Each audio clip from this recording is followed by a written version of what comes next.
Jai Gurudev children, today we are going to start next unit, Childhood Blues. Let me tell you meaning of this unit.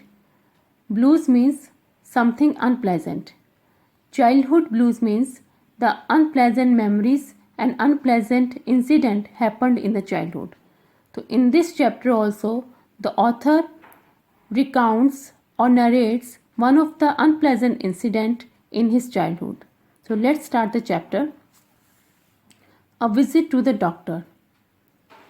I have only one unpleasant memory of the summer holidays in Norway.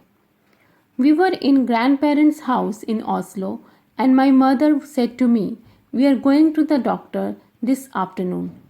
He wants to look at your nose and mouth." I think I was 8 at that time. "What's wrong with my nose and mouth?" I asked. "Nothing much," my mother said, "but I think you have got adenoids." "Don't worry about it," she said. "It's nothing." I held my mother's hand as we walked to the doctor's house. It took us about half an hour. There was a kind of dentist chair in the surgery and I was lifted into it. The doctor had a round mirror strapped to his forehead and he peered up my nose and into my mouth. He then took my mother aside and they had a whispered conversation. I saw my mother looking rather grim, but she nodded.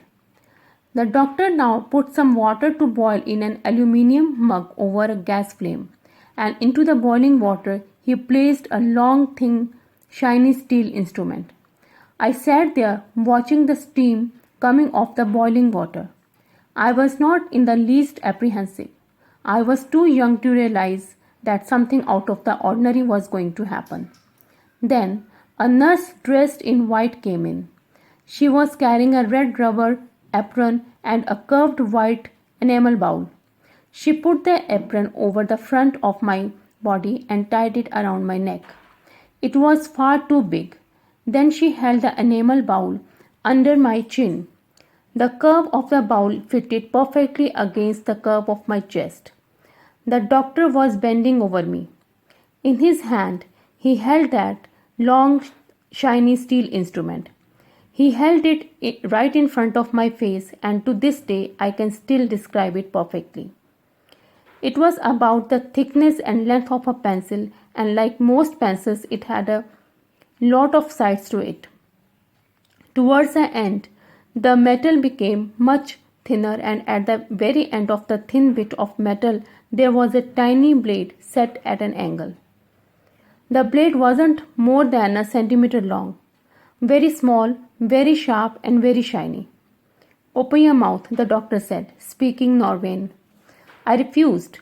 I thought he was going to do something to my teeth, and everything anyone had ever done to my teeth had been painful.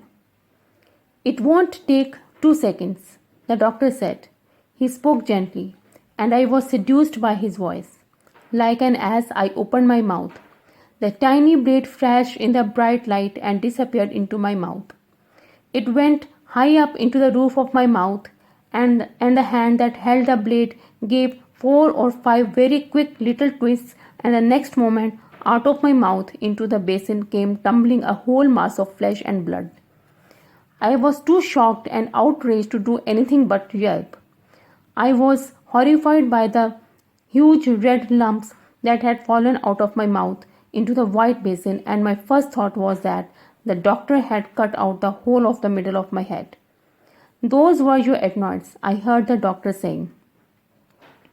I sat there gasping. The roof of my mouth seemed to be on fire. I grabbed my mother's hand and held onto it tight. I couldn't believe that anyone would do this to me.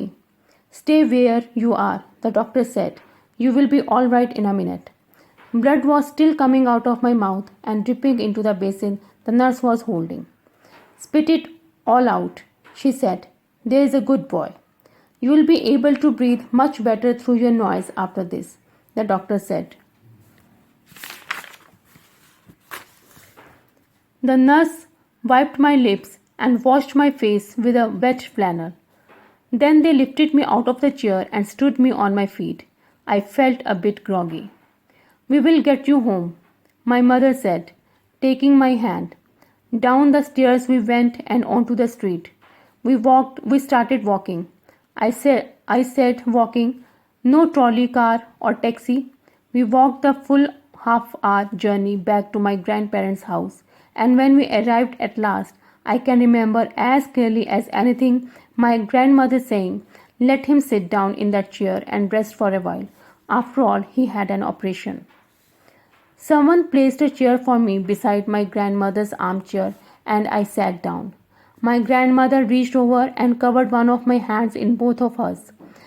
"That won't be the last time you will go to a doctor in your life," she said, "and with a bit of luck, they won't do you too much harm."